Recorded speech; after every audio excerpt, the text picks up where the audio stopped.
I am Bhagwat sir, we are friends now. पिछले video में हमने देखा था द सेंटेंस टाइप को बाय पर्पस के हिसाब से, और उसमें समझने का प्रयास किया था कि वे सारे सेंटेंस किस उद्देश्य से आए हुए हैं, क्या अपना उद्देश्य बता रहे हैं। इस वीडियो में हम देखेंगे the sentence types by structure. So without wasting our time we begins to this journey. We are talking about the sentence type in English by structure. और इसको समझने से पहले हम देखेंगे कि इस सेंटेंस टाइप में हमको समझना क्या है। तो इस सेंटेंस टाइप में हमको समझना है सिंपल सेंटेंस,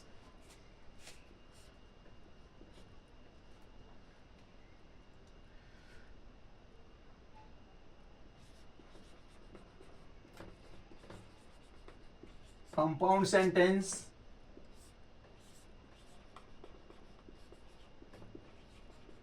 कॉम्प्लेक्स सेंटेंस,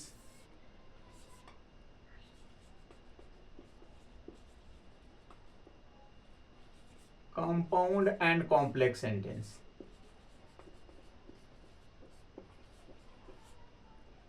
तो इसे हम बारी बारी से समझेंगे। आज हमको कवर करना है सिंपल सेंटेंस। तो सिंपल सेंटेंस के विषय में हम देखेंगे कि सिंपल सेंटेंस इस कैटेगरी के अनुसार होते क्या है। तो ध्यान दीजिएगा, यहाँ पे लिखा है simple sentence has only one independence clause. Simple sentence जो है अपने आप में एक स्वतंत्र क्लाउज है जो पूर्ण भाव को देता है। अब यहां हम देखते हैं कि सिंपल सेंटेंस जब पूर्ण भाव को देता है तो जरूर इसमें एक सब्जेक्ट होगा और एक प्रेडिकेट होगा। तो सिंपल सेंटेंस वह है बच्चों जिसमें एक सब्जेक्ट और एक प्रेडिकेट हो। एग्जाम्पल को देखिए। फर्स्ट एग्जाम्पल है सी हैज अ कार। उसके पास एक कार है। इससे हमको पूर्ण भाव मिलता है कि कोई है जिसके पास एक कार है। अब यहां आप देख रहे हैं कि एक सब्जेक्ट आया हुआ है और एक प्रेडिकेट आया हुआ है। सब्जेक्ट और प्रेडिकेट के बारे में फर्स्ट लेसन में हमने बखूबी पढ़ा था और सब्जेक्ट के पार्ट्स और प्रेडिकेट के पार्ट्स को अच्छी तरह से निकाले थे। तो आशा करता हूं कि यहां बताने की जरूरत नहीं है, आप लोग समझ जाएंगे सब्जेक्ट प्रेडिकेट क्या होते हैं। सेकंड सेंटेंस में देखिए, was she reading a book. Was she reading a book, क्या वो एक किताब पढ़ रही थी। अब यहां देखेंगे कि इंट्रोगेटिव सेंटेंस है, इंट्रोगेटिव है, बस इस कैटेगरी के हिसाब से इसको सिंपल सेंटेंस में रखा गया है। क्यों?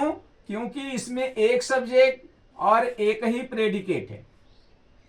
इस नियम के तहत ये जो है सिंपल सेंटेंस की कैटेगरी में आता है। अगला सेंटेंस देखिए, I can go there every day. मैं वहां रोज जा सकता हूं। काम कुछ नहीं हो रहा है। यहां जो वर्ब है वो भी मॉडल है, तो हेल्पिंग वर्ब मॉडल हुई तो ये मॉडल का सेंटेंस हो गया। लेकिन इस सेंटेंस की तहत यहां जो है इस टाइप के सेंटेंस की तहत जो है यहां इसको सिंपल सेंटेंस की कैटेगरी में रखा गया। क्यों? क्योंकि सब्जेक्ट एक है और प्रेडिकेट भी एक है। तो ध्यान दीजिएगा। अगला sentence, he made me right his homework. वह मुझसे अपना होमवर्क करवाता है। यहां करता नहीं है, करवाता है, यानी पॉजिटिव सेंटेंस है, पॉजिटिव कैटेगरी का सेंटेंस है। लेकिन यहां जो है इसे सिंपल सेंटेंस की कैटेगरी में रखा गया है। क्यों? क्योंकि यहां पर एक सब्जेक्ट है और एक प्रेडिकेट है। तो आशा करता हूं कि आप लोगों को समझ में आ रहा होगा कि इसे सिंपल सेंटेंस बाय स्ट्रक्चर वाली कैटेगरी के सेंटेंस किस तरह से बन रहे हैं। अगला सेंटेंस देखिए, the girls are singing and the boys are dancing. यहां देखिए लड़कियां गा रही हैं, पूर्ण भाव को दे रहा है। लड़के नाच रहे हैं, पूर्ण भाव को दे रहा है। लेकिन यहां पर आप देखेंगे कि यह जो है एक ही क्लाउज नहीं है, ये दो क्लाउज में। तो दो क्लाउज में जो होंगे तो वो यहां पर सिंपल सेंटेंस नहीं होंगे। इस हिसाब से यह जो है सिंपल सेंटेंस की कैटेगरी में नहीं आता है। तो है क्या? यहां देखिए, the girls are singing and the boys are dancing. पहला क्लाउज स्वतंत्र है, दूसरा क्लाउज भी स्वतंत्र है। यहां कोऑर्डिनेट कंजंक्शन एंड लगा हुआ है, और जहां कोऑर्डिनेट कंजंक्शन लगा रहेगा वे जो है कंपाउंड सेंटेंस कहलाएंगे।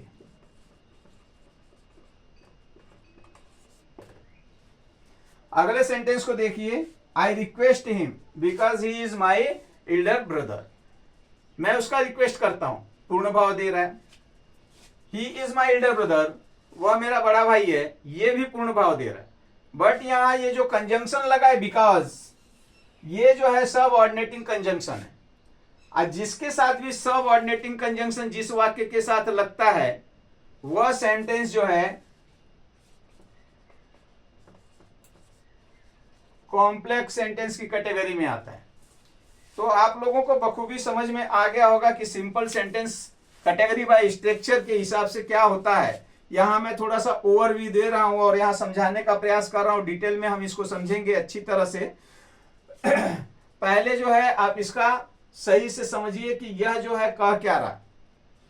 तो बच्चों, अगर वीडियो पसंद आया हो तो एक लाइक कीजिएगा, शेयर कीजिएगा, सब्सक्राइब कीजिएगा, ताकि मेरी आने वाली वीडियो जो है समय पर आपको मिलती रहे। Good bye.